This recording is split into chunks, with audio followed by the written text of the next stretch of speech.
Wow. Indiana.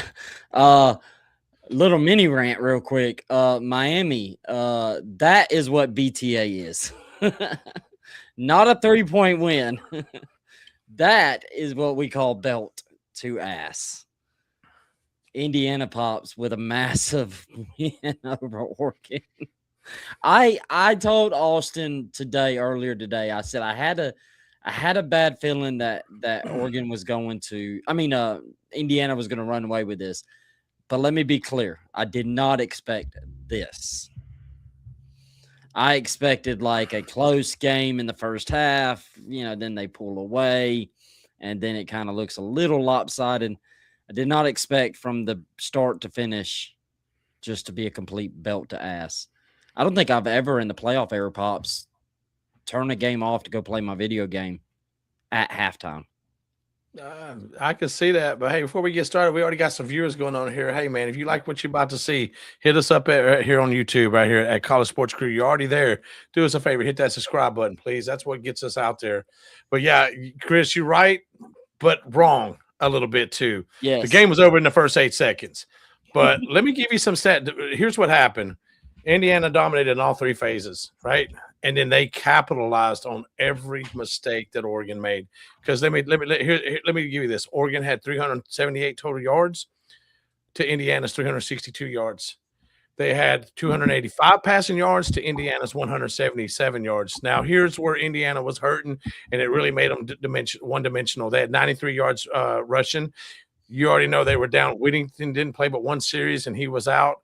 And then their number one guy was out.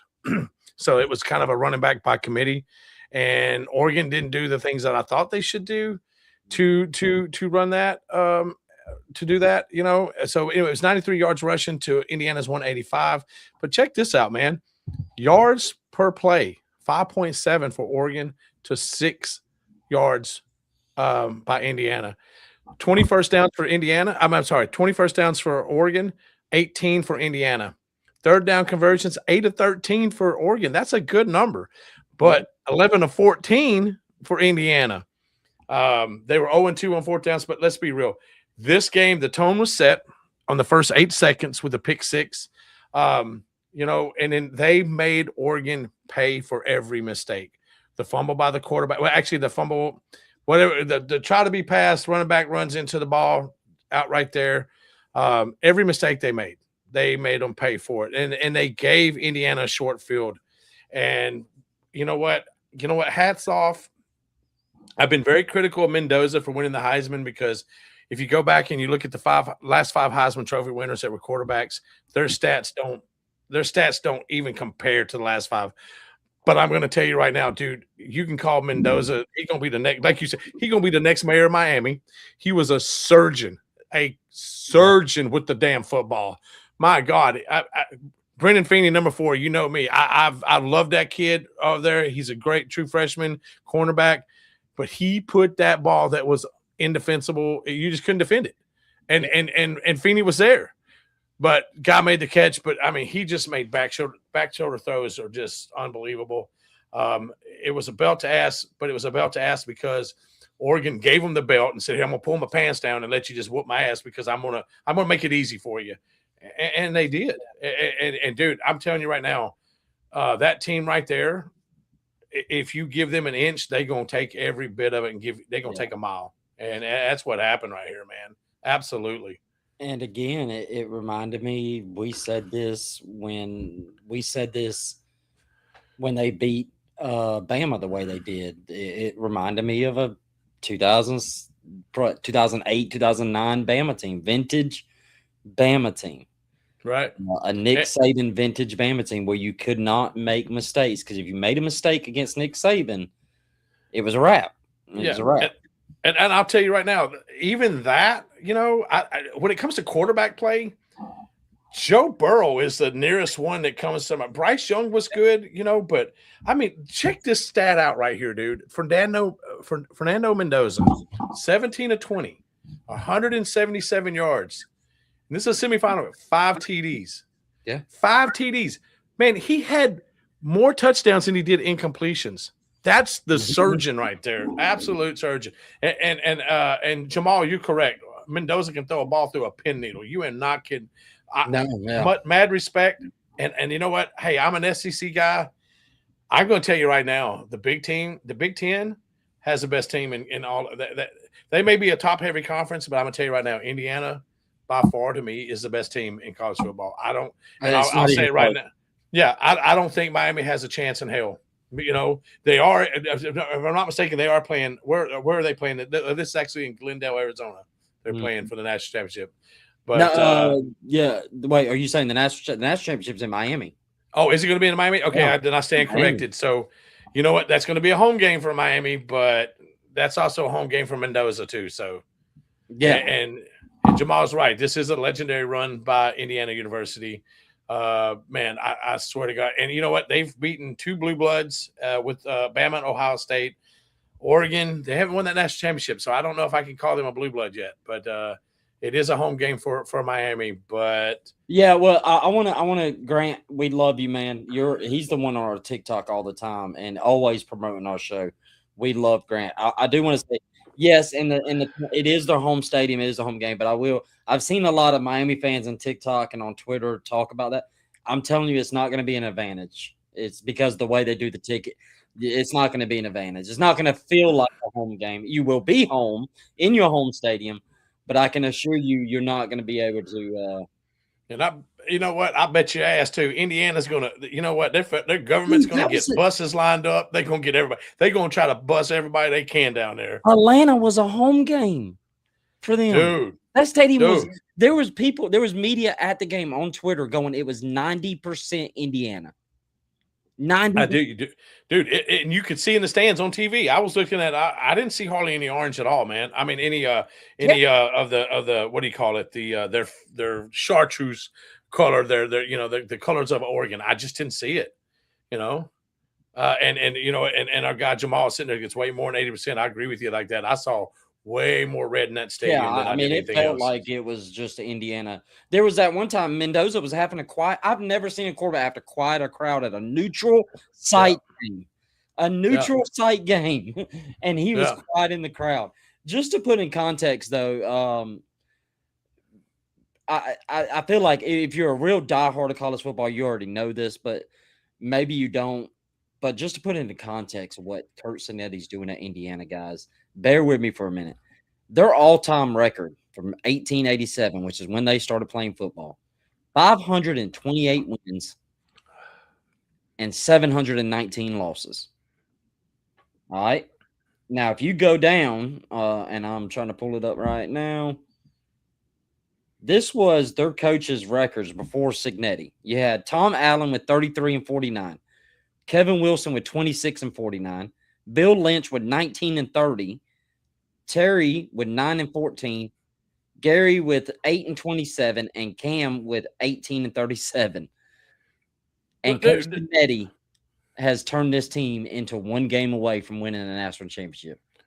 Dude, there was a young man when I was in the military. I'm in young 20s, dude. Between Northwestern and in the early 80s, Northwestern was one of the worst teams ever, and Indiana wasn't far behind them. And in the 90s, I believe Indiana was considered one of the worst teams. The win-loss schedule all time. And what Sig has done here, man, in 2 years and brought this portal. And hey, people say this, and I think they even said something on this on TV.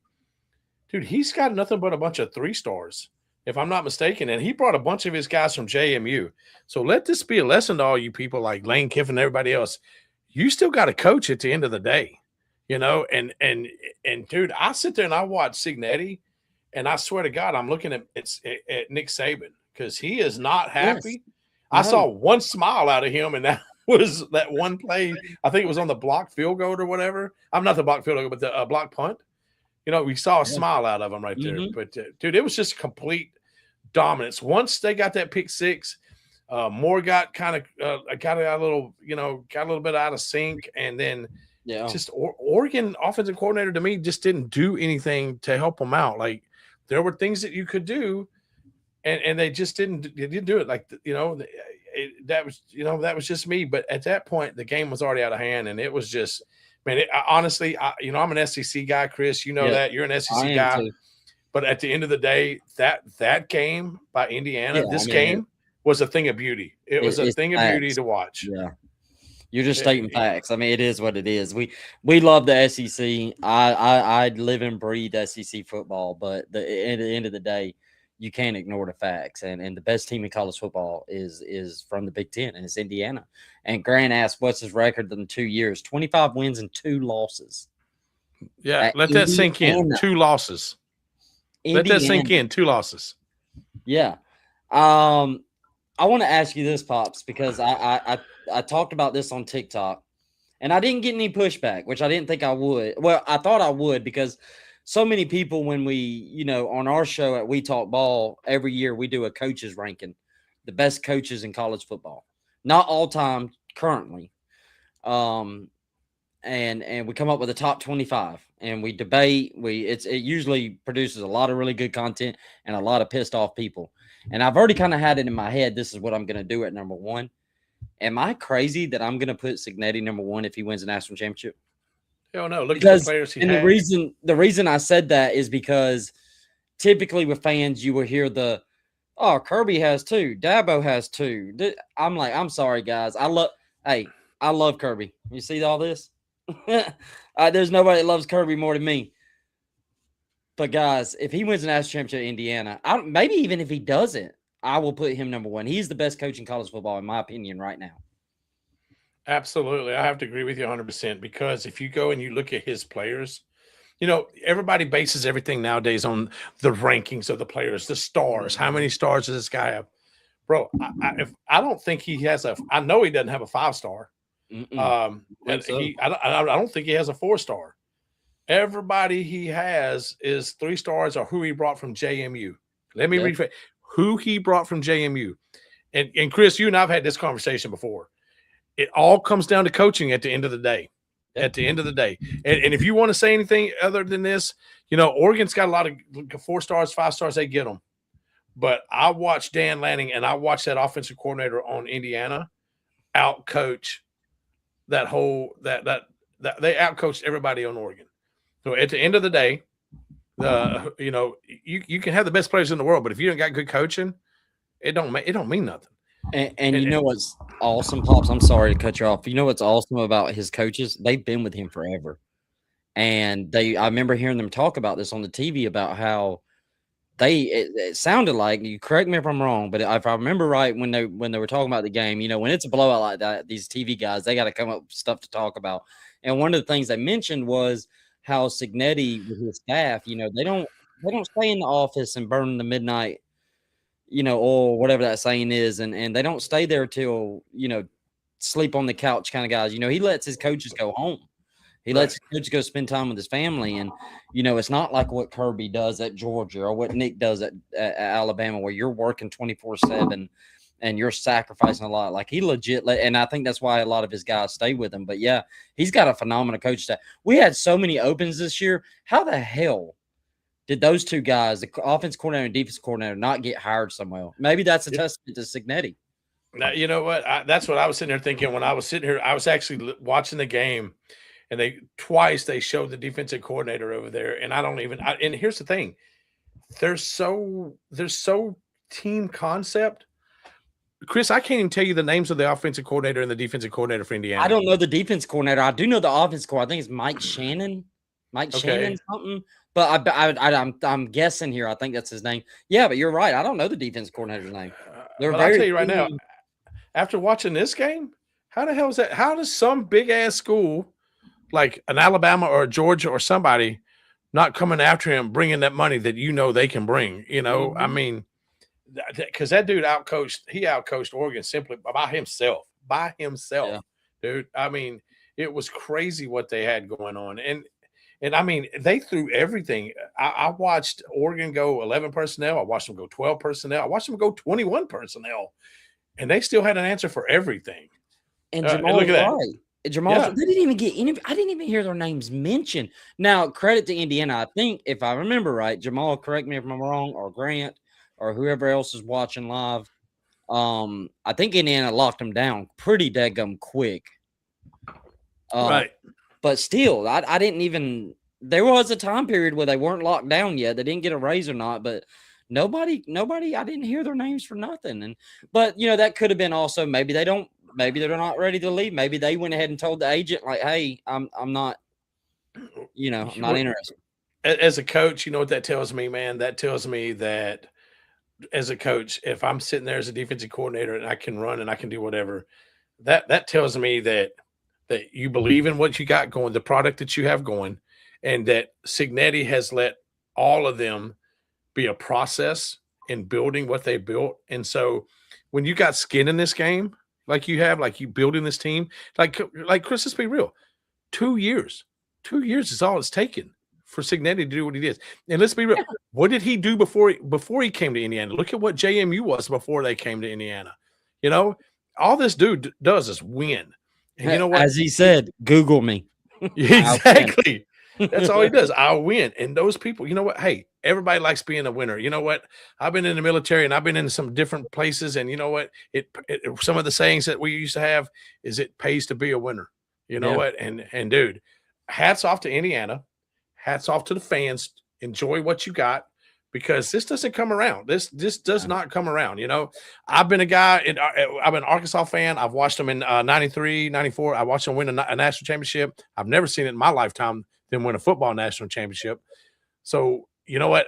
Right now, hands down, unless, I just don't see Indiana being beat. I just can't, dude. They whoop everybody's ass in all three phases of the game. And you know what? And my guy, Jamal over here, if you see something different, Jamal, I know you used to play, but dude, talk to me, tell me, because I don't see a team that's capable of even standing up to them. I mean, when you're only having to complete 17 out of 20 passes and you throwing surgical darts, put it down, man. I mean, Jesus Christ. Let me show you this. I just seen it on Twitter. I got it pulled up. Check this out. They are a 7.5 point favorite against Miami. I can see it more than that, dude. I'll take that son gun right now. Yeah. Yeah. 7.5. Sorry, I'm trying to fix the screens. It is not wanting to crop. There we go. All right, I had it better now. Yeah, but Grant says, I thought it was hard to beat a team twice. It is, which is why I had Oregon winning, but Indiana is so legit. Yeah, it's just a testament to Indiana. Indiana's just that legit. Like, I said this since it's crazy. It's mind-blowing to me, not you, Pops, because I know you did. But it's mind-blowing to me that, I was fighting with people on TikTok back before Indiana played Bama, and I said, look, this team is good. Now, I don't think I would have predicted 38-3 and then the belt to ass on Oregon like this. But I was telling people on TikTok, like guys, this team can win a national championship. This team can. And yeah, man, they're one game away. I'm still kind of, I don't know how you feel, Pops. It's still mind blowing to me. Like it's still like I still can't process it. Like do you know? Yeah, I don't think people understand. Maybe you do, Pops. How big this is for the game of college football. Oh no, dude, Chris, you're 100% right. Because let's be real, and look, I'll be honest right here. Oregon was my pick to win the national championship. They were my guy. You know that. You know that. I thought it was going to be Georgia, Oregon in the national championship. Yeah, me too. But you know what? After watching this, and yeah, look, I grew up in the 80s. And then was in adulthood in the 90s, and Indiana's been a basketball school, man. They were a basketball school. I watched Bobby Knight throw chairs across the goddamn court. So, for you to say, for me to say 2 years, for the last 2 years to say, oh, Indiana's in the playoffs, Indiana's this, Indiana's that. And now to sit here and go, hey, Indiana versus Miami, how many national championships have Miami won? I know they've won it with Schnellenberger. They had Jimmy Johnson, Coker. And who else was there? Was it Dickerson? Man, I can't Eric remember. Dickerson? But I don't know if he was a coach there. I'm trying to not Eric Dixon. The freaking God Almighty, the coach, the guy. Anyway, but I mean, they're these guys. I mean, Miami's been there. Indiana's not. And for them to be there, I mean, and they're not just going to show up, man. I'll be honest with you guys. From what I saw, this could be a complete beatdown of Miami right now. Like, Carson Beck had some good passes, but they were wide ass open that Stevie Wonder could have hit. Because they were busted coverages. You're not going to get that against Indiana. You're just not. And our guy Grant, you're right, dude. I thought it was going to be extremely hard for them to beat Oregon twice, and I even said that. And you know what? I'm wrong. I'm absolutely wrong. I'm wrong about this whole thing because let's just put in perspective what Indiana done. Indiana has beat. They beat Alabama, who was a blue blood right here. They beat who else did they beat here in this game? They beat Oregon. Oregon. And who was their other one that they beat before this? That was it. So they had to buy. So they had Bama, Oregon, and then Miami would be the third game. Right. And out of all of these teams that were supposed to be there, Georgia, Indiana's the one that won their conference, and they are sitting at the national championship game.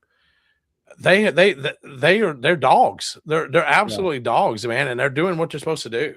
Dennis Erickson. Okay, that's right. Erickson, you're right. Did I say? Did I say the running back? Yeah, you did. You did. But Dennis Erickson was kind of those weird ones that he fit there. And you know what? Jamal, I had to tell you, I'm not sold on Josh Hoover, man, because he came from a Kendall Browse offense. And Kendall Browse was an OC at Arkansas for several years. I'm not sure he's the perfect fit for them. That's just me, but that's a debate me and you can have later. Yeah, and sure. Grant just mentioned they did. Yeah, they beat Ohio. So really, right. their run was Ohio State, Bama, Oregon, and then that's 4 blue bloods of the sport. Yeah. We say Oregon's blue, but we don't want to have the debate. But Oregon's a newer blue blood. Yeah, but you know what?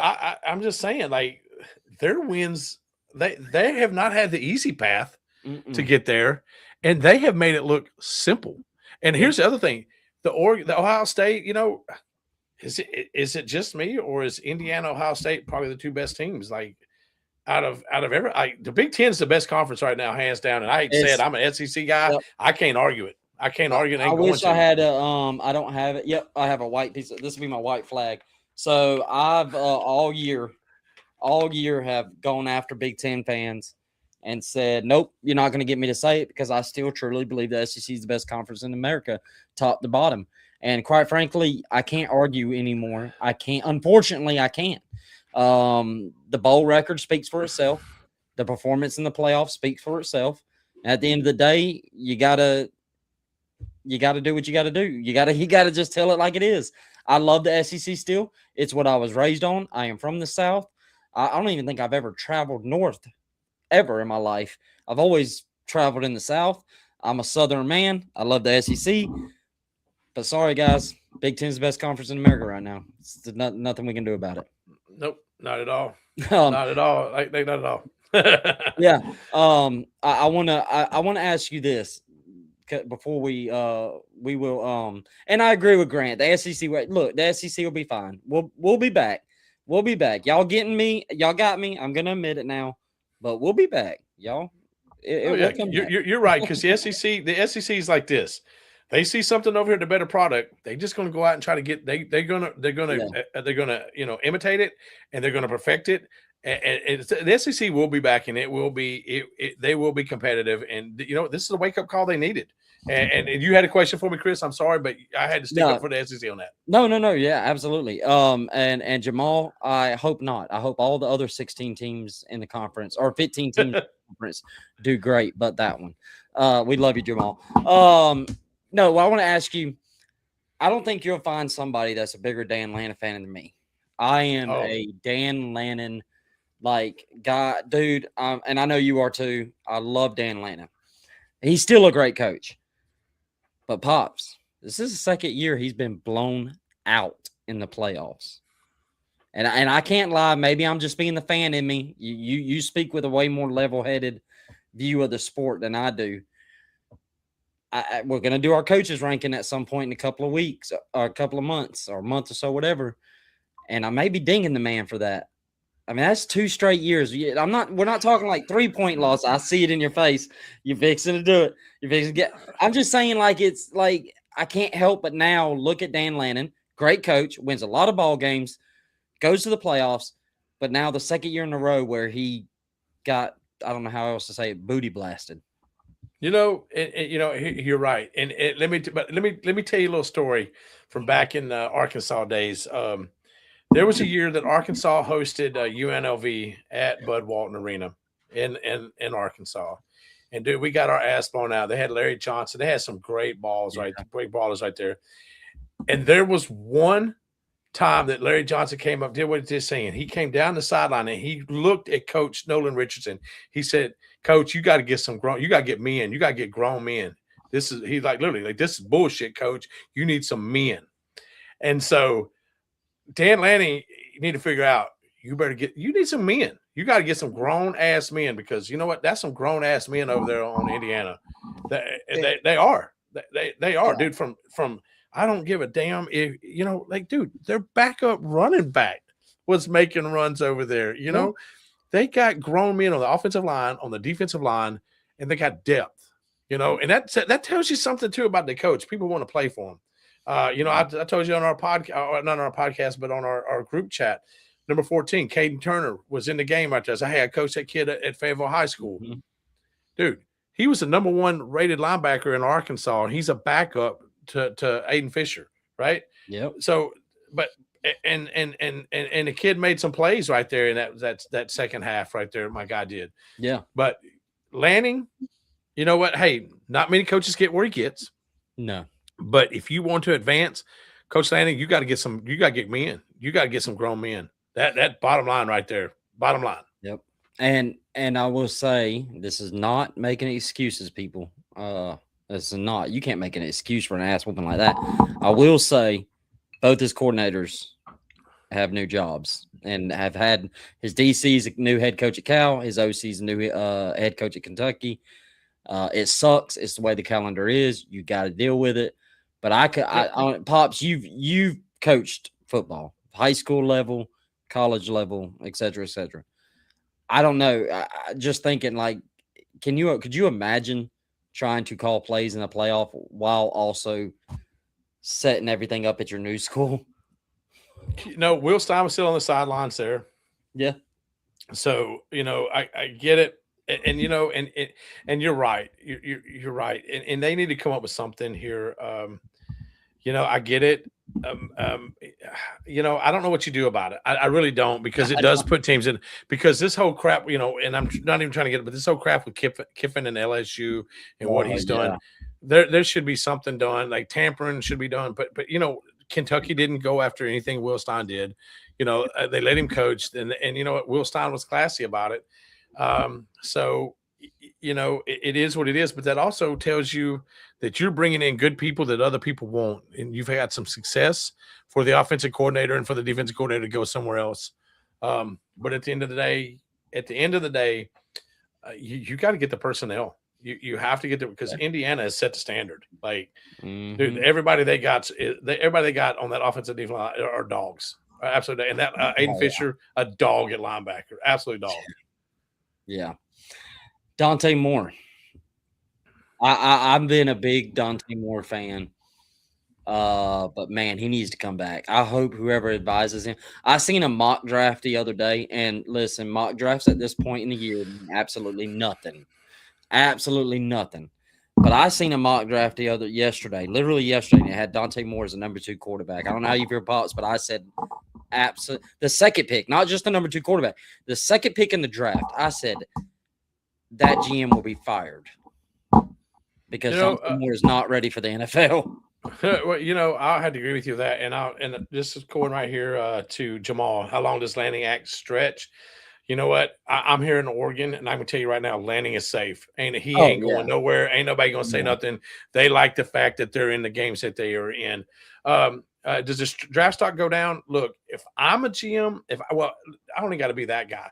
I just don't think he's ready, Pops. That's I can make one call to a guy that I know is a scout for the Seattle Seahawks and get his opinion.